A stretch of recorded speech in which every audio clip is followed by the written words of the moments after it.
ओम शांति। आज 2 जुलाई 2022 के साकार मधुर महावाक्य हैं। आज की मधुर मुरली में बाबा बच्चों को याद दिला रहे हैं, मीठे बच्चे अब वापस घर जाना है। मैं तुम बच्चों को घर वापस ले जाने आया हूँ, इसलिए तुम्हें एक चिंता ज़रूर रहनी चाहिए, कैसे सबको बाबा का परिचय मिले। सभी आत्माओं का प्रीतम एक बाबा है। सब आत्माएं दुखी होकर के उसे बुलाती हैं। बार बार शिव बाबा को याद करेंगे तो माया के प्रभाव से बच जाएंगे। सिवाय याद के माया से बच नहीं सकते।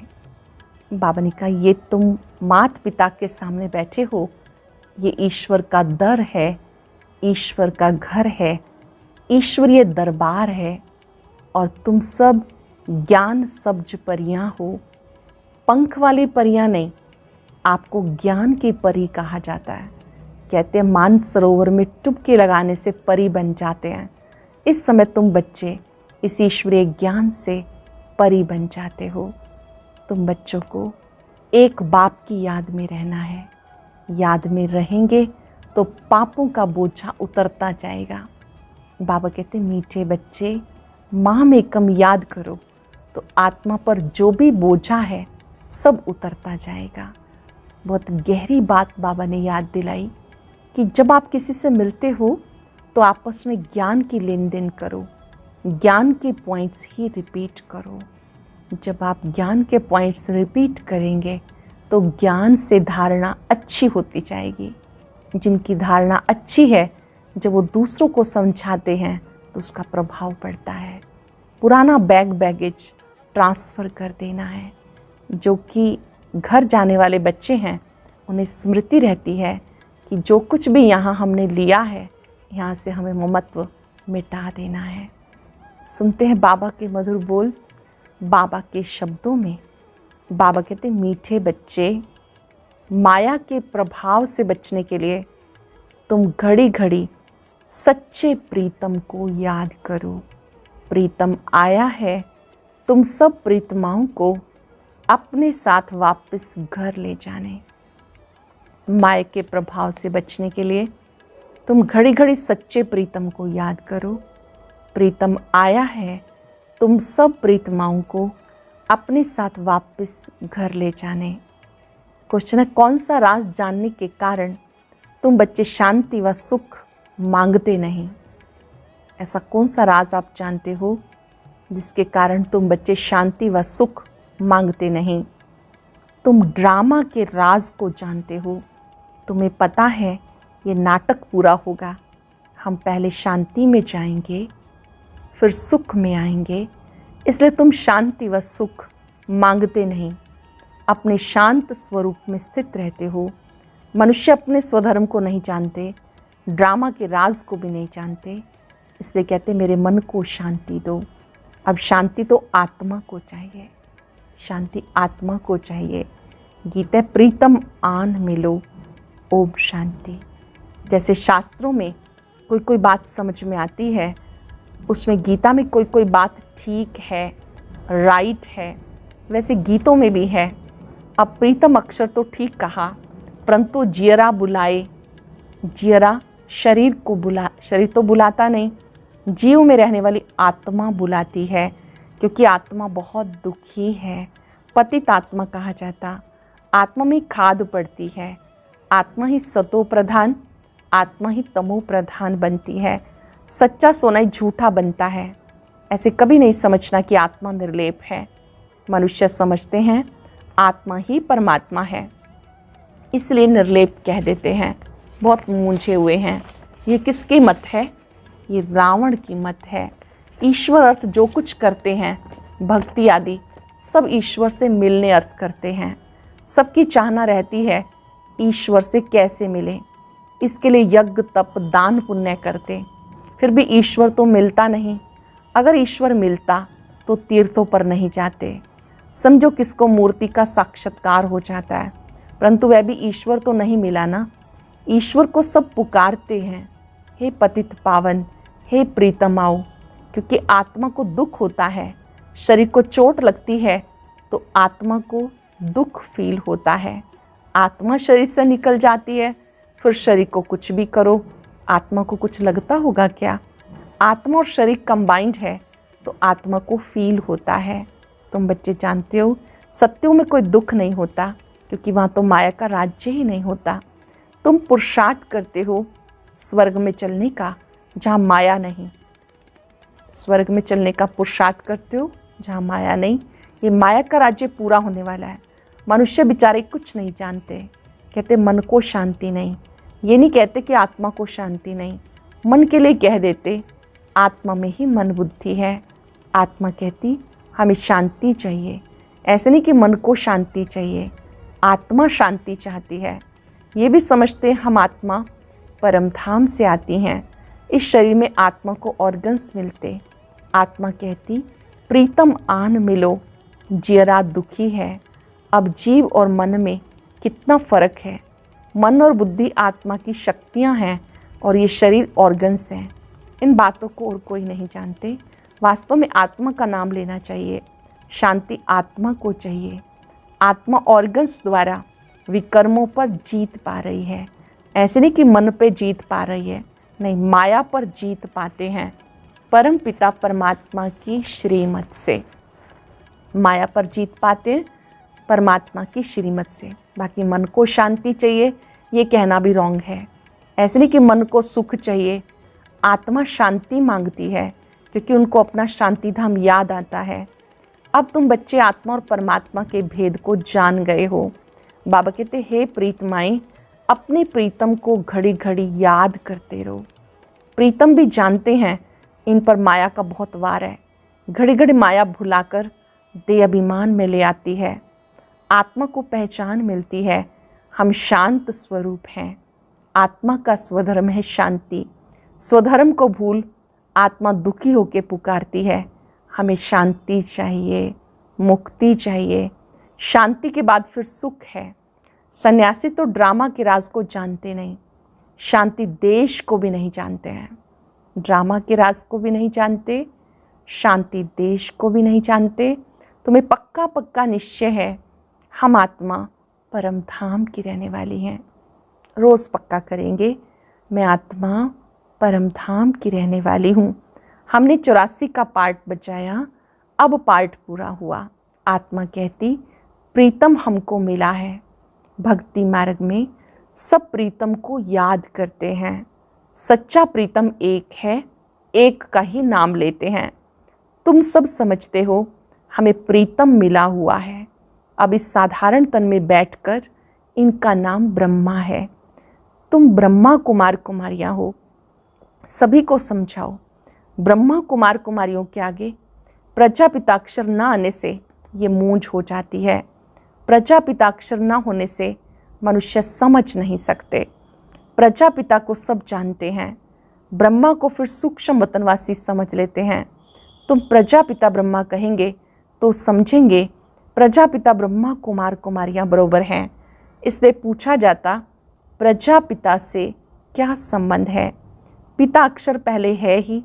शिव को परम पिता परमात्मा कहते हैं। अब तुम जान गए हो, एक है पारलौकिक पिता, दूसरा है प्रजापिता ब्रह्मा। लौकिक बाप को तो जानते ही हैं। तुमने तीनों पिताओं को अब समझा और कोई दुनिया में नहीं जानते।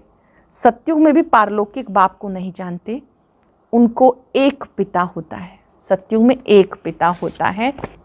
इस संगम पर तुम्हारे 3 पिता हैं। तीनों ही पिताएं संगम पर हो सकते हैं, फिर कभी हो नहीं सकते। एक है ऊंच ते ऊंच बाप जिससे वर्षा मिलता है।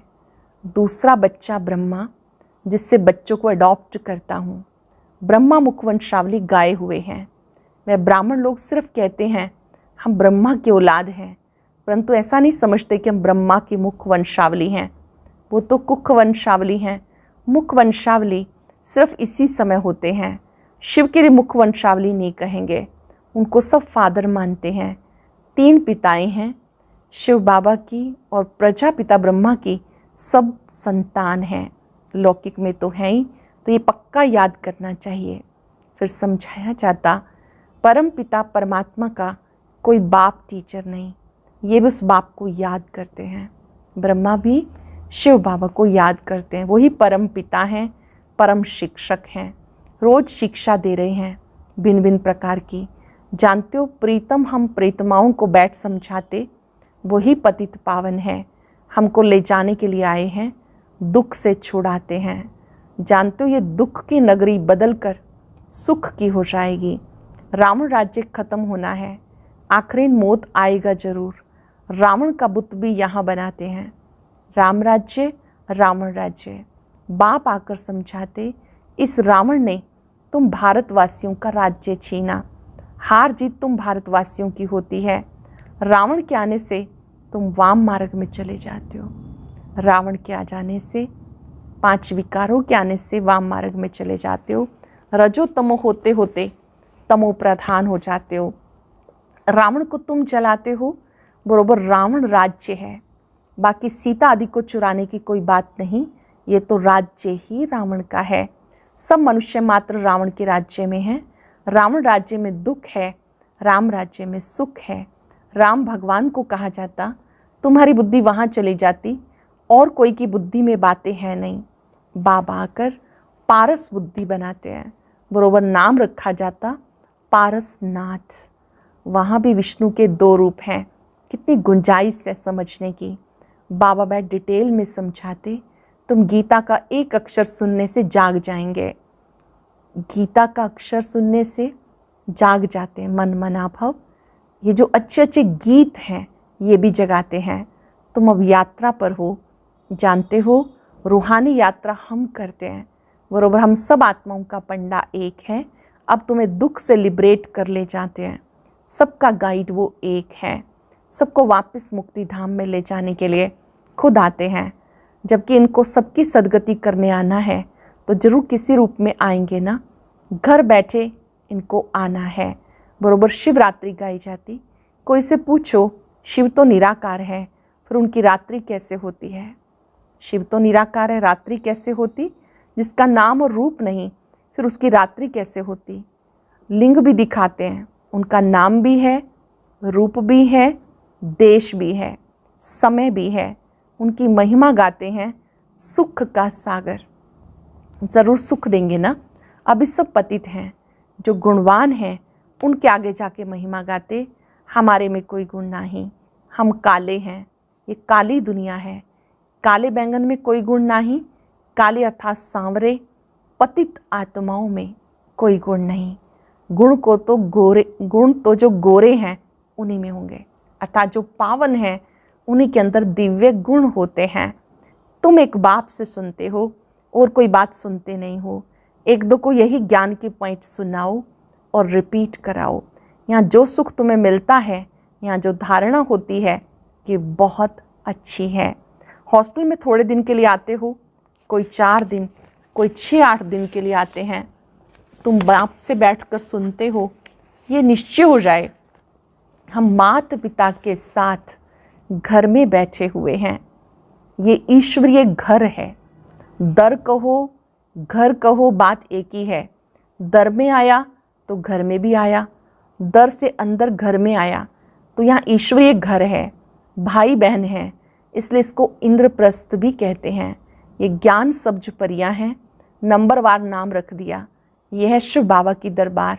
यहाँ से तुम बाहर जाते हो, तुम्हारी अवस्था में रात दिन का फर्क पड़ जाता है। सर्विस पर जाने वालों की बुद्धि में रहता है हम सर्विस करें। ड्रामा चक्र को भी समझाना बहुत सहज है। हम सब तैयारी कर रहे हैं, बाबा हमें लेने के लिए आए हैं। बैगेज तैयार करना है। बाप को पुराना कखपन देते हैं, बाबा बदले में सब सोना देते हैं। ज्ञान मानसरोवर में तुम डुबकी लगाते हो। यह पढ़ाई की बात जिससे तुम स्वर्ग की परी बन जाते हो। बाकी परी कोई और चीज़ नहीं, पंख आदि नहीं। वहाँ के महल जेवर आदि कितने अच्छे होंगे। अभी माया ने पंख तोड़ डाले हैं, उड़ नहीं सकते। ये समझने की बातें हैं। समझाया जाता आत्मा जैसे रॉकेट है, रॉकेट ऊपर में जाते हैं, समझते हैं खुदा के नज़दीक जाते हैं। अब खुदा कोई वहाँ बैठा है क्या? ये सारी पलटन आत्माओं की जाती है। बुद्धि में आना चाहिए बाबा हमारा पंडा है, ढेर की ढेर आत्माओं को ले जाते हैं। बाबा कहते मेरा काम ही ये है, मैं सहज राजयोग और ज्ञान सिखाता हूँ। मैं नॉलेजफुल हूँ, मैं आता तो हूँ ना, इनमें बैठ तुम्हें अपना परिचय देता हूँ। जैसे तुम्हारी आत्मा में 84 का पार्ट है, मेरे में भी पार्ट है। समझेंगे बाबा में कौन सा पार्ट है? मेरे में भी पार्ट है जो मैं रिपीट करता हूँ। तुम्हारा पार्ट जास्ती है, मैं तो आधा कल्प के लिए वानप्रस्थ में बैठ जाता हूँ। तुम्हारा ऑलराउंड पार्ट है। कहते भगवान को प्रेरणा आई नई सृष्टि रचने की। बाबा कहते मेरा पार्ट है, तभी मैं साधारण तन में आके तुम्हें राजयोग सिखाता हूँ। मैं गर्भ में आऊँगा नहीं, ज़रूर मनुष्य तन में आके राजयोग सिखाऊंगा, या फिर कचमच में आऊँगा। मैं पतित को पावन कैसे बनाता हूँ ये तुम जानते हो। शिक्षा बैठ देता हूँ। परम पिता परमात्मा आकर सहज राजयोग ज्ञान सिखाकर विश्व का मालिक बनाते हैं। इनको जादूगर भी कहते, क्योंकि नर्क को स्वर्ग बना देते। तुम्हें सारा राज अच्छी रीति समझाते रहते। सृष्टि का विनाश कैसे होगा, ये आपस में कैसे लड़ेंगे, रक्त की नदियाँ कैसे बहेंगी, फिर दूध घी की बहेंगी, ये बाबा बैठ समझाते। पांडव कभी लड़ते हैं क्या? बाबा कहते देह अभिमान छोड़ देही अभिमानी बनो। माम एकम याद करो तो अंत मते सुगति हो जाएगी। तत्व योगी समझते हैं हम ब्रह्म में लीन हो जाएंगे, परंतु ब्रह्म में लीन अथवा ज्योति में कोई समाते नहीं। बाबा कहते मन मना भव, सिर पर बोझा बहुत है, याद से ही विक्रम विनाश होंगे, नहीं तो धर्मराज द्वारा बहुत सजाएं खानी पड़ेंगी। हमें तो बस शिव बाबा की याद में रहना है। अगर बहुत समय से याद नहीं करेंगे तो पिछाड़ी में वो अवस्था नहीं रहेगी। सरल शब्दों में बहुत काल का अभ्यास चाहिए, तब अंत में बाबा की याद रहेगी। बहुत सन्यासी लोग भी ऐसे बैठे बैठे जाते हैं। भक्तों की महिमा भी कोई कम नहीं, फिर भी पुनर्जन्म सबको लेना ही है। बाबा कहते हैं सब आत्माओं को मैं ले जाऊंगा। रात दिन ये चिंता रहे कैसे सबको बाप का परिचय दिया जाए। चिंता कौन सी रहे? कैसे सबको बाप का परिचय दिया जाए। अच्छा, मीठे मीठे सिक्के लदे बच्चों प्रति माता पिता बाप दादा का याद प्यार गुड मॉर्निंग। रूहानी बाप की रूहानी बच्चों को नमस्ते। रूहानी बच्चों की रूहानी बाप दादा को नमस्ते, गुड मॉर्निंग। शुक्रिया बाबा, शुक्रिया। धारणा के लिए सार। पहली पॉइंट है, एक बाप से ही सुनना है और कोई से कोई बात नहीं सुननी। ज्ञान ही मुख से रिपीट करना और कराना है। बाबा के साथ वापस जाना है, इसलिए पुराना कखपन दे बैगेज ट्रांसफ़र कर देना है। सबको बाबा का परिचय मिल जाए, इस एक चिंता में रहना है। सभी को बाबा का परिचय मिल जाए, इस एक चिंता में रहना है। वरदान है सदा सर्व प्राप्तियों की स्मृति द्वारा मांगने के संस्कारों से मुक्त रहने वाले संपन्न व भरपूर भव। सदा सर्व प्राप्तियों की स्मृति द्वारा मांगने के संस्कारों से मुक्त रहने वाले संपन्न व भरपूर भव। एक भरपूरता बाहर की होती है, स्थूल वस्तुओं से, स्थूल साधनों से भरपूर, लेकिन दूसरी होती है मन की भरपूरता। जो मन से भरपूर रहता है, उसके पास स्थूल वस्तु या साधन नहीं भी हो, फिर भी मन भरपूर होने के कारण वो कभी अपने में कमी महसूस नहीं करेंगे। वो सदा गीत गाते रहेंगे, सब कुछ पा लिया। उनमें मांगने के संस्कार अंश मात्र भी नहीं होंगे। सब कुछ पा लिया, मांगने के संस्कार अंश मात्र भी नहीं होंगे। स्लोगन है पवित्रता ऐसी अग्नि है जिसमें सब बुराइयां जल के भस्म हो जाती हैं।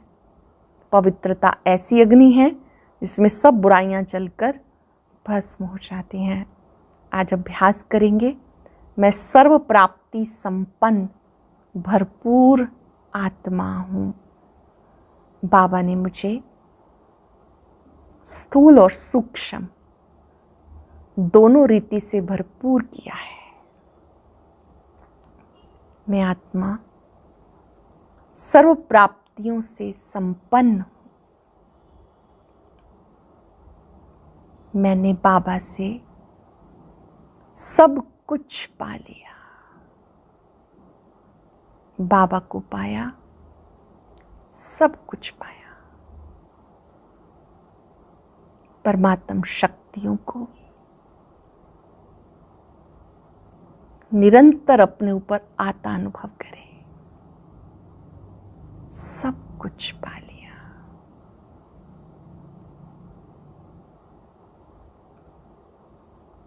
शुक्रिया बाबा, शुक्रिया।